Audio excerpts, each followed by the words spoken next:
ভাবুন তো, আজ থেকে প্রায় 2300 বছর আগে ধরুন এমন কোনো একটা সম্রাট আসলো যিনি পুরো ভারতবর্ষ জুড়েই সাম্রাজ্য বিস্তার শুরু করলেন।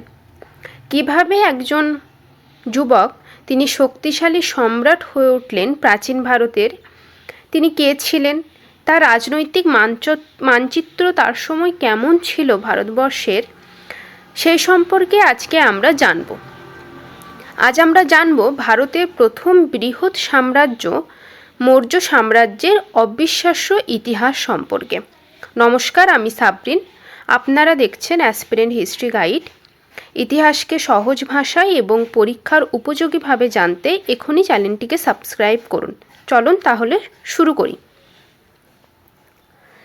আমরা আজকে যে জিনিসগুলো ধাপে ধাপে জানব, প্রথম হলো আলেকজান্ডারের ভারত অভিযান, মৌর্য সম্রাট চন্দ্রগুপ্ত মৌর্য, মেগাস্থেনিস ও ইন্ডিকা, বিন্দুসার, কৌটিল্য, মৌর্য সাম্রাজ্যের প্রশাসনিক, সামরিক, গুপ্তচর ব্যবস্থা, অর্থনৈতিক কাঠামো, সম্রাট অশোক, তার শিলালিপি, স্তম্ভলিপি, ধম্ম এবং মৌর্য সাম্রাজ্যের পতনের কারণ।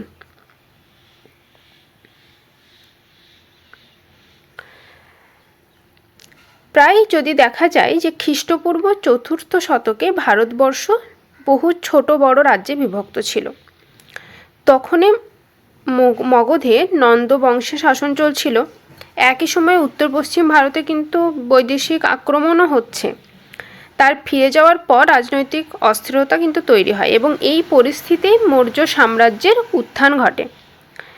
তাহলে দেখব আজকে আলেকজান্ডারের ভারত অভিযান। 327 খ্রিস্টপূর্বাব্দে গ্রিক সম্রাট আলেকজান্ডার দ্য গ্রেট পারস্য জয় করে ভারতের সীমান্তে পৌঁছান। হিন্দুকুশ পর্বতমালা আক্রমণ করেন।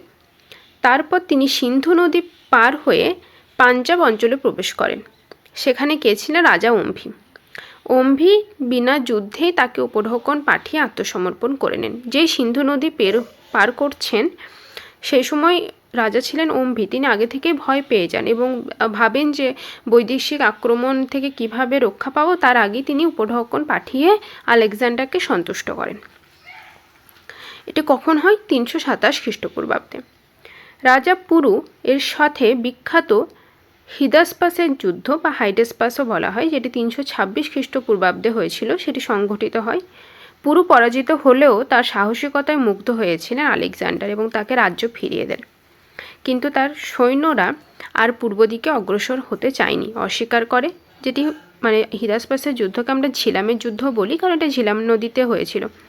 ফলে ভারতবর্ষ ত্যাগ করতে বাধ্য হন আলেকজান্ডার এবং 323 খ্রিস্টাব্দে ব্যাবিলনে তার মৃত্যু হয়। আলেকজান্ডারের ঘোড়ার নাম ছিল কি? বুফেফেলাস, যেটি পরীক্ষার ক্ষেত্রে যথেষ্ট গুরুত্বপূর্ণ। এবং 323 খ্রিস্টপূর্বাব্দে আলেকজান্ডার ব্যাবিলনে মারা যাচ্ছেন ফিরে যাওয়ার পথে। এরকম শূন্য পরিস্থিতিতে সেই সময় বাংলার নন্দ বংশকে হটিয়ে দিয়ে চন্দ্রগুপ্ত মৌর্য সাম্রাজ্য গঠনের পথ খুলে নিচ্ছেন। নিজের থেকেই তার একটা নতুন সাম্রাজ্যের কিন্তু আবির্ভাব সেই সময় ঘটছে। চন্দ্রগুপ্ত মৌর্য সাম্রাজ্যের প্রতিষ্ঠা। চন্দ্রগুপ্ত মৌর্য ছিলেন সাধারণ বংশের এক তরুণ, যার সাথে পরিচয় হয় বিচক্ষণ পণ্ডিত কৌটিল্যের, বা যাকে চাণক্য বলা হয়। নন্দ রাজবংশের প্রতি অপমানিত ক্ষুব্ধ চাণক্য চন্দ্রগুপ্তকে প্রশিক্ষিত করে তোলেন এক ভবিষ্যৎ সম্রাট হিসেবে। তিনি নন্দবংশকে একদম পছন্দ করতেন না কৌটিল্য, যে কারণে তিনি চেয়েছিলেন যে চন্দ্রগুপ্ত মৌর্য যেন সিংহাসনে বসে। চন্দ্রগুপ্ত মৌর্যকে তিনি কাজে লাগিয়েছিলেন নন্দবংশের বিরুদ্ধে। 321 খ্রিস্টাব্দে তারা মিলিতভাবে মগধের শক্তিশালী নন্দ রাজবংশকে পরাজিত করে পাটলিপুত্রের সিংহাসন দখল করেন। এখান থেকেই শুরু হয় কিন্তু মৌর্য সাম্রাজ্যের যাত্রা। চাণক্যের কূটনীতি ও চন্দ্রগুপ্তের সাহস দুই মিলেই এই সাম্রাজ্যের জন্ম হয়। আলেকজান্ডার ব্যাবিলনে মারা গিয়েছিলেন, আমরা সবাই দেখলাম আগের পাতায়। এরপর তিনি উত্তর পশ্চিম ভারতে গ্রিক শাসকদের বিতাড়িত করেন এবং সেলুকাস নিকেটরের সাথে যুদ্ধে জয়ী হয়ে এক শান্তি চুক্তি করেন। আলেকজান্ডার নাকি বলা হয় যে সেলুকাস নিকেটরকে রেখে গেছিলেন তার শিষ্য হিসাবে এখানে। তিনি সেলুকাস নিকটরের সঙ্গে চন্দ্রগুপ্তের যুদ্ধ হয় এবং যুদ্ধে জয়ী হয়ে একটা শান্তি চুক্তি করেছিলেন। বিনিময়ে 500টি যুদ্ধহাতি উপহার দেন সেলুকাসকে। 305 খ্রিস্টাব্দে গান্ধার আরাকোসিয়া অঞ্চল লাভ করেন, বিনিময়ে 500টি হাতি দিয়েছিলেন। সেলুকাসের কাছ থেকে গান্ধার এবং আরাকোসিয়া অঞ্চল পেয়েছিলেন। জীবনের শেষ ভাগে জৈন ধর্ম গ্রহণ করে সিংহাসন ত্যাগ করেন এবং কর্ণাটকের শ্রাবণ ও বেলাগোলায় উপবাসের মাধ্যমে দেহত্যাগ করেন বলে জৈন ঐতিহ্যে উল্লেখ আছে। প্রথম দিকে নাকি তিনি জৈন ধর্ম গ্রহণ করেননি, কিন্তু একদম জীবনের শেষ দিকে তিনি ভাবেন যে জৈন ধর্ম গ্রহণ করাটাই তার পক্ষে শ্রেয় এবং তিনি সাম্রাজ্য ত্যাগ করেন এবং কর্ণাটকে শ্রাবণ ও বেলাগোলায় তিনি চলে যান এবং অনশনের দ্বারা তিনি নিজের জীবনকে ধীরে ধীরে শেষ করে দেন, যেটাকে সন্নিক্ষর পদ্ধতিও বলা হয়।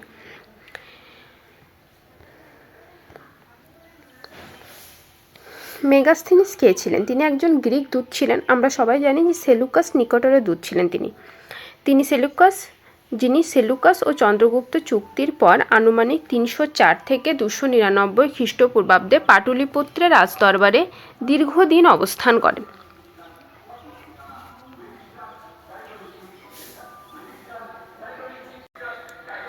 মেগাস্থিনিসের লেখা বইয়ের নাম কি? ইন্ডিকা। মূল রচনা হারিয়ে গেলেও পরবর্তী গ্রিক রোমান লেখকদের উদ্ধৃতিতে অংশবিশেষ টিকে আছে। মৌর্য যুগের সমাজ, রাজনীতি, প্রশাসন ও সংস্কৃতির এক অমূল্য বিদেশি বিবরণ হলো এই ইন্ডিকা। তার বর্ণনায় পাটলিপুত্র নগরীকে একটি সুরক্ষিত কাঠের প্রাচীর ও পরীক্ষা বেষ্টিত বিশাল নগর হিসাবে দেখানো হয়েছে। প্রায় 9 মাইল দীর্ঘ ও 1.5 মানে 1.5 মাইল প্রস্থ ছিল বলে উল্লেখ করা হয় এই পাটলিপুত্রের। মেগাস্থিনিস লিখেছিলেন যে ভারতবর্ষে দুর্ভিক্ষ হয় না, ভারতে পঞ্চধাতু প্রচলিত ছিল, ভারতীয়রা লিখতে জানতো না। তাহলে আমরা কি দেখলাম না, পাটলিপুত্র ছিল কাঠের প্রাচীর দ্বারা ঘেরা, 64তে প্রবেশদ্বার ছিল এবং 570 দুর্গ মিনার দ্বারা সেটি সুরক্ষিত ছিল। মেগাস্থিনিস এটিও দেখিয়েছেন যে সমাজ ছিল সেই সময় 7 ভাগে বিভক্ত, যেমন ধরো দার্শনিক, কৃষক, সৈনিক, কারিগর প্রমুখ। সে সমাজে সেই সময় ভাগ ছিল এরকম 7টি শ্রেণীকে তিনি প্রাধান্য দিয়েছেন। এছাড়া তিনি বলছেন যে প্রত্যেকটি নগর 6টি ভাগে বিভক্ত ছিল, প্রশাসন ভাগে, এবং যেখানে কমিটি যেটা, এবং সেই 6টি কমিটিতে 5টি করে সদস্য ছিল।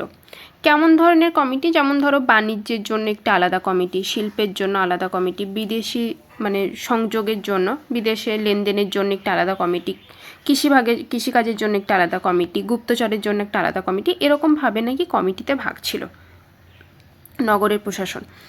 ভূমি মালিকানা, তিনি এটিও লিখেছেন যে ভারতে ভূমি রাষ্ট্রের মালিকানাধীন এবং কৃতদাস প্রথা তুলনামূলকভাবে সীমিত ছিল।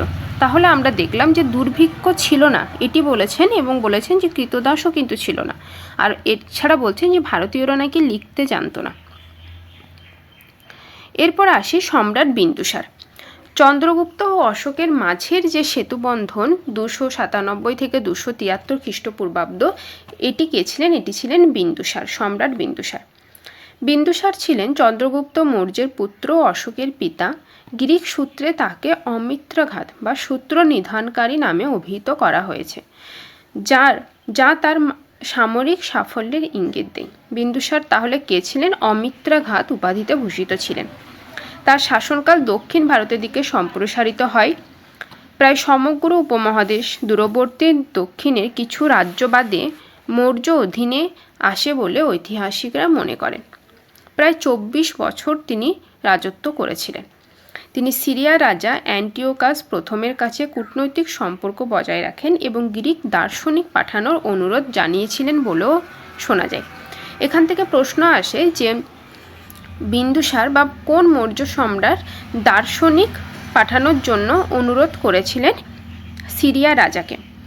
তাহলে বিন্দুসার উত্তর হবে। এবং অনেক সময় এটা আসে যে বিন্দুসার কোন সিরিয়া রাজার কাছ থেকে দার্শনিক চেয়েছিলেন, তাহলে সেখানে উত্তর হবে অ্যান্টিওকাস প্রথম।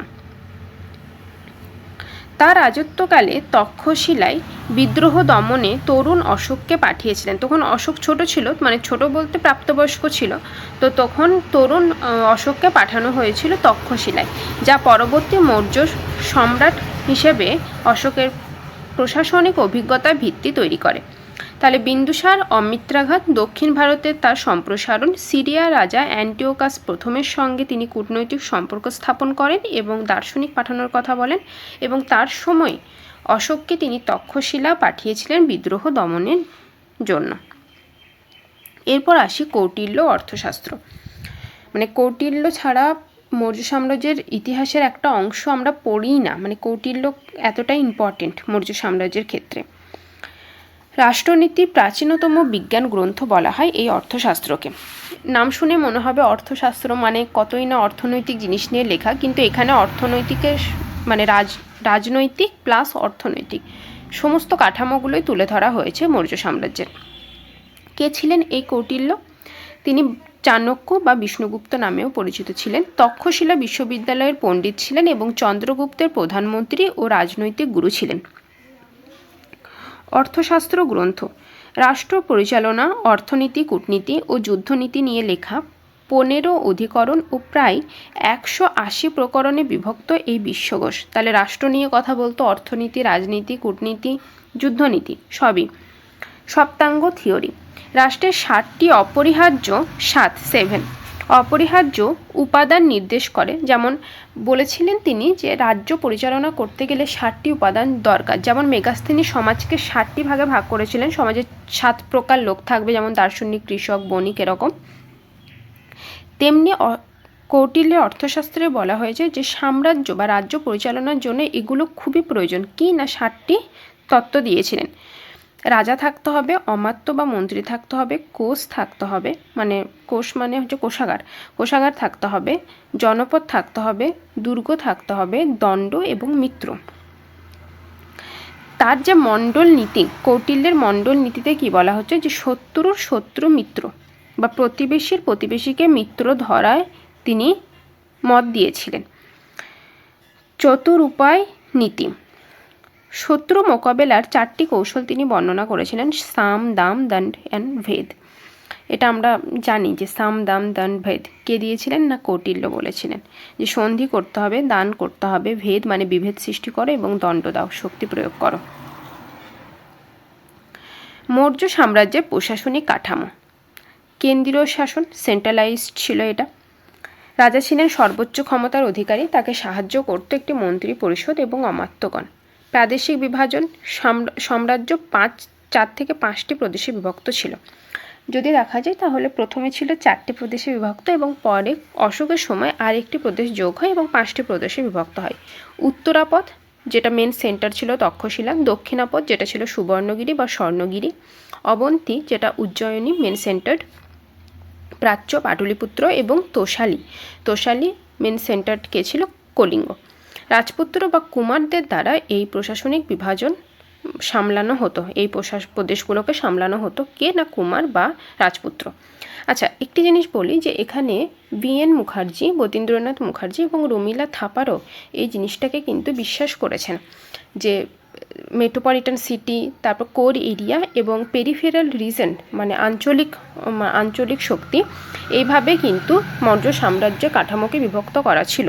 মানে একেবারেই একটা থেকেই সমস্ত মৌর্য সাম্রাজ্য কন্ট্রোল হতো একটা প্রদেশ থেকে, মগধ থেকে বলো বা মানে উজ্জয়িনী বলো বা পাটলিপুত্র বলো, সেরকম কিন্তু নয়। এখানে ছোট ছোট ভাগে ভাগ করার কথা বি.এন. মুখার্জিও বলেছেন এবং রমিলা থাপারও বলেছেন তার Ashoka and the decline of the Mauryan empire গ্রন্থে।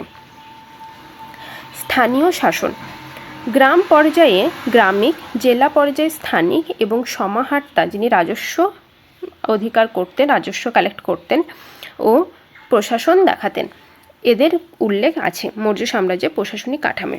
এছাড়া নগর প্রশাসন, নগরকে যেটা আগে বললাম যে 6টি কমিটিতে বিভক্ত করা হতো নগর দেখাশোনা করার জন্য, এবং সেই 6টি কমিটিতে মোট 5টি করে সদস্য থাকতো। এটা মেগাস্থেনিস বিবরণ অনুযায়ী কিন্তু পাই। আদেশনামা রাজার আদেশ শিলালিপি ও স্তম্ভলিপির মাধ্যমে সাম্রাজ্য জুড়ে প্রচারিত হতো, বিশেষত অশোকের আমলে। অশোকের বিভিন্ন যে উপদেশ সেগুলো শিলালিপিতে স্তম্ভে খোদিত করা ছিল, যেগুলোকে আদেশনামা হিসাবে কিন্তু পুরো সাম্রাজ্যে প্রচার করা হতো। এছাড়া ছিল যোগাযোগ ব্যবস্থা। রাজকীয় সড়ক, রাজপথ সাম্রাজ্যের বিভিন্ন প্রান্তকে সংযুক্ত করত। বার্তাবাহক ব্যবস্থা দ্রুত তথ্য আদান প্রদান নিশ্চিত করত। যোগাযোগ ব্যবস্থার উপরও গুরুত্ব দেওয়া হয় মৌর্য সাম্রাজ্যে। সামরিক বিচার ও গুপ্তচর ব্যবস্থা। সেনাবাহিনী চতুরঙ্গিনী, বিচার ব্যবস্থা, গুপ্তচর ব্যবস্থা।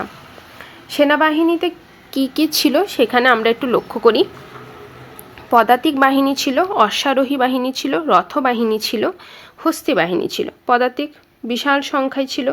দ্রুতগামী আক্রমণে দক্ষ ছিল অশ্বারোহী বাহিনী, যুদ্ধক্ষেত্রে ভারী আক্রমণে রথবাহিনী, এবং মৌর্য সেনার প্রধান শক্তি হিসাবে এবং মেগাস্থেনিসের মতে কয়েক হাজার হাতি ছিল এই হস্তি বাহিনীতে। যুদ্ধ পরিষদ 5টি সদস্যের বোর্ডে বিভক্ত ছিল এখানেও। নৌবাহিনী, রসদ, পদাতিক, অশ্ব, রথ ও হস্তি বাহিনী।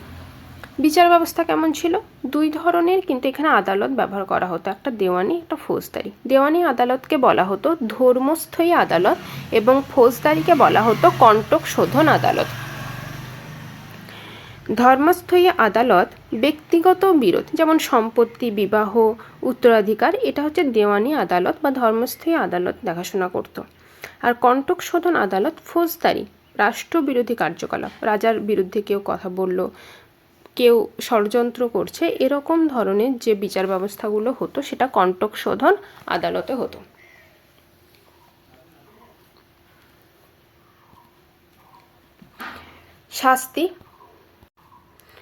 শাস্তি ছিল কঠোর। অপরাধের প্রকৃতি অনুযায়ী জরিমানা থেকে মৃত্যুদণ্ড পর্যন্ত বিভিন্ন মাত্রা শাস্তি নির্ধারিত ছিল অর্থশাস্ত্রে। তাহলে শাস্তি ছিল কঠোর। অপরাধের প্রকৃতি অনুযায়ী কিন্তু জরিমানা থেকে মৃত্যুদণ্ড পর্যন্ত দেওয়া হতো এখানে। অশোকের আমলে বিচারে মানবিকতা ও ন্যায় পরায়ণতার ওপর অতিরিক্ত গুরুত্ব দেওয়া হয়, যেমন তার শিলালিপিতে উল্লেখ আছে। যেমন মানবিকতা বলতে সেখানে দেখানো হয়েছে যে বয়স্কদের উপর শ্রদ্ধা করতে হবে, গুরুজনদের উপর শ্রদ্ধা করতে হবে, দাসদাসীদের উপর শ্রদ্ধা করতে হবে। ন্যায়পরায়ণতার কথাও বলা হয় যে সমস্ত সবাইকে যেন মানে চুরি ডাকাতি না হয় সেখানে। তারপর সমস্ত ধর্মের প্রতি রেসপেক্ট করার কথা বলা হয়। কোনো রকমের বাজে কাজ তার সাম্রাজ্যে হবে না, এরকম উল্লেখ আছে। গুপ্তচর ব্যবস্থা।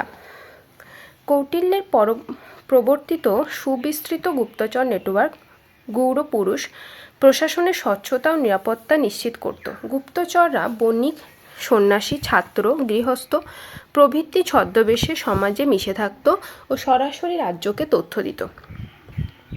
তাদের কাজ ছিল কর্মকর্তাদের সততা যাচাই, বিদ্রোহের পূর্বাভাস, শত্রু রাজ্যের গোপন তথ্য সংগ্রহ ও জনমত পর্যবেক্ষণ করা।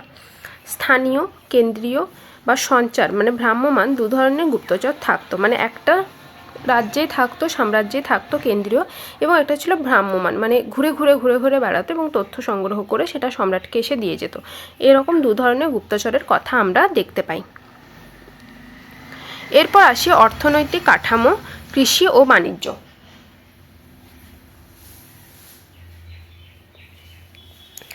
কৃষি ব্যবস্থা ছিল অর্থনীতির কিন্তু মূল ভিত্তি। রাষ্ট্র সরাসরি সীতা বা রাজকীয় খামার পরিচালনা করত এবং কৃষকদের বীজ, যন্ত্রপাতি সরবরাহ করত। সেচ ব্যবস্থা, খাল, বাঁধ ও জলধার নির্মাণ করত। সৌরাষ্ট্রের সুদর্শন হ্রদ চন্দ্রগুপ্তের আমলে নির্মিত ও অশোকের আমলে সংস্কার করা একটি বিখ্যাত জলধার। শিল্প ও খনি, বনজ সম্পদ, লবণ ও ধাতু শিল্প ছিল রাষ্ট্রের একচেটিয়া রাষ্ট্রায়ত্ত খাত। এসব থেকে বিপুল রাজস্ব আসত। অভ্যন্তরীণ বাণিজ্য। রাজপথ ও নদীপথে ব্যাপক অভ্যন্তরীণ বাণিজ্য কিন্তু পরিচালিত হতো। উত্তরাপথ থেকে দক্ষিণাপথ ছিল কিন্তু প্রধান বাণিজ্য পথ। আন্তর্জাতিক বাণিজ্য হতো গ্রিক, পারস্য, শ্রীলঙ্কার সঙ্গে, এবং যেখানে মশলা, বস্ত্র, রত্ন, হাতি রপ্তানি হতো। বাণিজ্য নিয়ন্ত্রণ। পণ্যাধ্যক্ষ ও শুল্কাধ্যক্ষ নামক কর্মচারীদেরকে অ্যাপয়েন্ট করা হতো। বাজার দর, ওজন, পরিমাণ, শুল্ক আদায় করা ইত্যাদি ভেজাল ও প্রতারণা রোধে কঠোর আইন সেখানে ব্যবহার করা হতো মৌর্য সাম্রাজ্যে।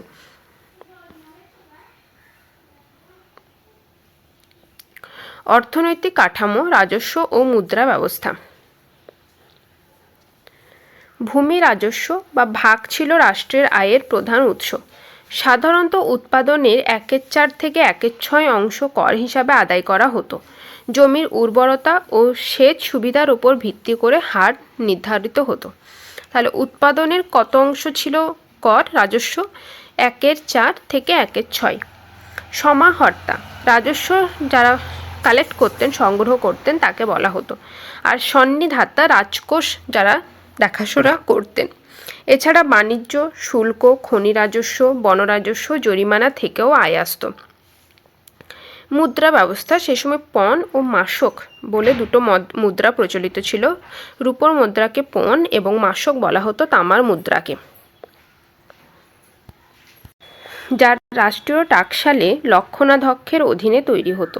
প্রতীকী মুদ্রাও ছিল পাঞ্চমার্কড কয়েন, যেটা খোদাই করা মুদ্রা। দুর্ভিক্ষ মোকাবেলায় রাষ্ট্র শস্যভাণ্ডার, কোষাগার মজুত রাখত, যা প্রয়োজনে ত্রাণ কাজে ব্যবহার হতো। মানে দুর্ভিক্ষ মোকাবেলার কথা বলা হতো, কিন্তু দুর্ভিক্ষের কথা কিন্তু অস্বীকার করেছেন কে? মেগাসথিনিস, তাই তো?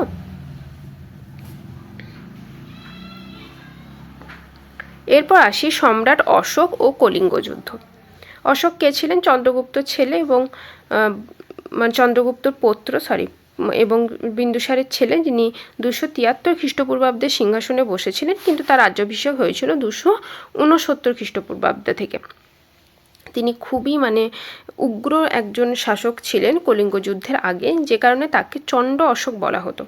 কিন্তু 260 মতান্তরে 261 খ্রিস্টপূর্বাব্দে কিন্তু এই কলিঙ্গ যুদ্ধ হয় ওড়িশাতে, এবং সেই যুদ্ধে বলা হয় যে প্রায় 1 লক্ষ মানুষ নিহত হন এবং 1.5 লক্ষ মানুষকে বন্দী করা হয়। এবং অশোক খুবই মনের দিক থেকে এটা কষ্ট পেয়েছিলেন, গভীরভাবে তাকে নাড়া দিয়েছিল, এবং তারপরেই তিনি বৌদ্ধ ধর্ম গ্রহণ করেন এবং অহিংসা শান্তির পথকে বেছে নেন, যেটি অশোকের 13তম শিলালিপিতে কিন্তু বলা আছে। এরপর আসি আমরা অশোকের শিলালিপিতে, যেটি পাথরেই খোদাই করা হয় এবং রাজকীয় বার্তা সমস্ত সাম্রাজ্য জুড়ে, পুরো সাম্রাজ্য জুড়ে শিলালিপিকে ছড়িয়ে দেওয়া হয়েছিল, যেটি 2 ধরনের শিলালিপিতে বিভক্ত ছিল। একটা মেজর প্রধান এবং অপ্রধান মাইনর শিলালিপিতে। মেজর শিলালিপি ছিল 14টি, যার মধ্যে উল্লেখযোগ্য হচ্ছে প্রথম, যেখানে পশু বলিকে নিষিদ্ধ করা হয়। প্রথমে বলা হয়েছিল যে 2টো ময়ূর এবং 1টি হরিণ সাম্রাজ্যে তাও খাওয়া যাবে, বলি দেওয়া হবে, কাটা যাবে, কিন্তু পরবর্তীকালে সেটাকেও বারণ করে দেওয়া হয়। দ্বিতীয়ত চিকিৎসা এবং জনকল্যাণমূলক কাজের কথা বলা হয়। চতুর্থে তিনি বলেছেন অহিংসা নীতির কথা, ভেরিঘোষ থেকে ধর্মঘোষের কথা, ধম্মঘোষ। 8 তিনি ধম্মযাত্রার কথা বলেছেন, তীর্থযাত্রার কথা। নবম এবং একাদশে তিনি ধর্মের মূলনীতি ও দানের কথা বলেন। 12তমতে তিনি বলেছেন ধর্মীয় সহনশীলতার কথা, এবং 13তমতে তিনি কলিঙ্গ যুদ্ধ অনুশোচনা এবং ধম্ম বিজয়ের কথা তিনি বলেন। এগুলো হলো প্রধান প্রধান শিলালিপি। এছাড়াও আরও অনেকগুলো প্রধান শিলালিপি আছে, যেহেতু টোটাল 14টি আছে, কিন্তু এখানে 14টি কিন্তু আমি মেনশন করিনি, যেগুলো খুবই ইম্পর্টেন্ট সেগুলো মেনশন করেছি। অপ্রধান শিলালিপি, যেটা গৌণ শিলালিপি, মাইনর, মাস্কি, গুর্জারা, রূপনাথ, ব্রহ্মগিরি ইত্যাদি, এগুলো ছোট স্থানে এবং ছোট আকারে পাওয়া যায়। গুরুত্বপূর্ণ হলো মাস্কি শিলালিপি, যেখানে অশোককে দেবনাং প্রিয়দেশী বলে মেনশন করা আছে, তার উপাধি। অশোকের ব্যক্তিগত বৌদ্ধ ধর্মের দীক্ষা নেওয়ার কথাও বলা আছে। সাধারণ মানুষ এবং সন্ন্যাসীদের প্রতি তার যে নৈতিক আচরণ বা উপদেশ, সেটির কথাও এই মাইনর শিলালিপিগুলোতে বলা আছে। ভাষাগতভাবে এগুলি প্রাকৃত ভাষায় লেখা, যাতে মানুষের বোধগম্য হয় এবং সেটা প্রচার করতে সুবিধা হয়। অশোকের স্তম্ভলিপি। অশোক তার রাজত্বের একদম শেষ ভাগে, দেখা যায় প্রায় 10 বছর, আনুমানিক 242 থেকে 232 খ্রিস্টপূর্বাব্দে মসৃণ কতগুলো স্তম্ভের ওপর, বেলে পাথরের স্তম্ভের ওপরে তিনি খোদাই করে কতগুলো লিপি তিনি খোদাই করে গেছিলেন। স্থাপত্য শৈলী ভাষাগত দিক থেকে অত্যন্ত উঁচু মানের এবং মৌর্য ভাস্কর্য শিল্পের সর্বোচ্চ নিদর্শন হিসেবে কিন্তু বিবেচিত হয় এই স্তম্ভলিপিগুলো। যেমন সারনাথের স্তম্ভলিপি, যেখানে 4টে সিংহ একে অপরের দিকে পিঠ করে আছে আমরা দেখতে পাই, এবং একটা উল্টানো পদ্মের মতো একটা বেদিতে আছে দাঁড় করানো, ধর্মচক্র খোদিত আছে সেখানে।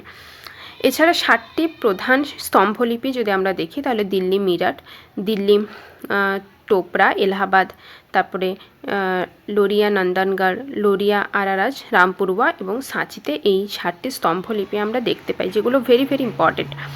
অহিংসা বার্তা, পশু হত্যা সেখানে করা যাবে না। প্রাণী চিকিৎসালয়ের কথা বলা হয়, রাস্তাঘাটের নির্মাণের কথা বলা হয়, মানুষজনের প্রতি অহিংসা, তাদের সুবিধায় কাজে লাগানো, প্রাণী সংরক্ষণে আদেশ দেওয়া হয়। জনকল্যাণমূলক কাজ, গাছ লাগাতে হবে, কূপ খনন করতে হবে, বিশ্রাম গাড়ির ব্যবস্থা করতে হবে ইত্যাদির কথা বলা হয়ে থাকে। প্রশাসনিক নির্দেশ, যেমন রুজুক বা স্থানীয় কর্মকর্তাদের ন্যায় বিচার ও নিরপেক্ষতার নির্দেশ দেওয়া হয়েছে 4র্থ শিলালিপিতে।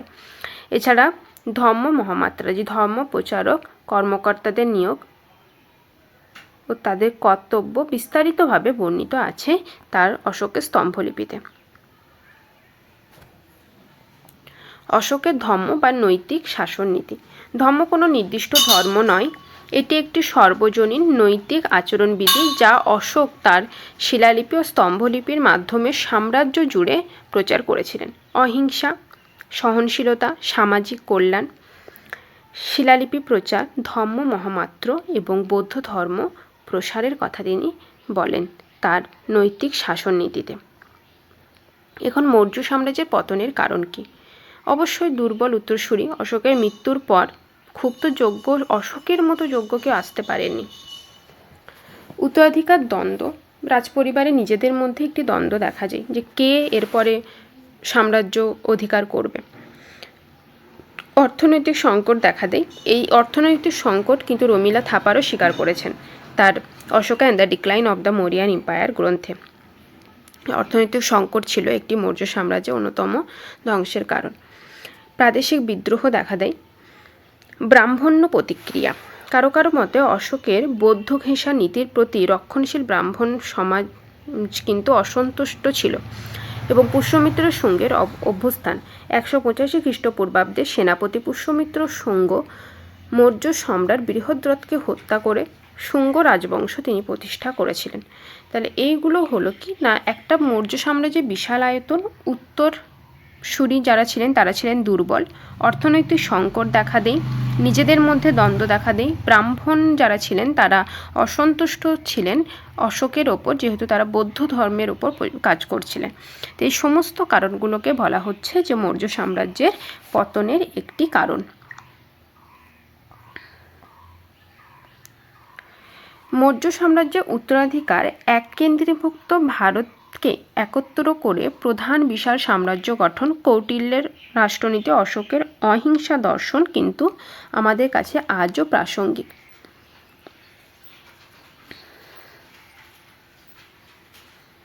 তাহলে এই ছিল আজকে আমাদের আলোচ্য বিষয়বস্তু, মৌর্য সাম্রাজ্য, যেখানে আমরা চন্দ্রগুপ্ত মৌর্য, বিন্দুসার, অশোক, মেগাস্থিনিস এবং আলেকজান্ডার, এছাড়া কৌটিল্যের অর্থশাস্ত্র, এই সমস্তকে নিয়ে আমরা আলোচনা করলাম।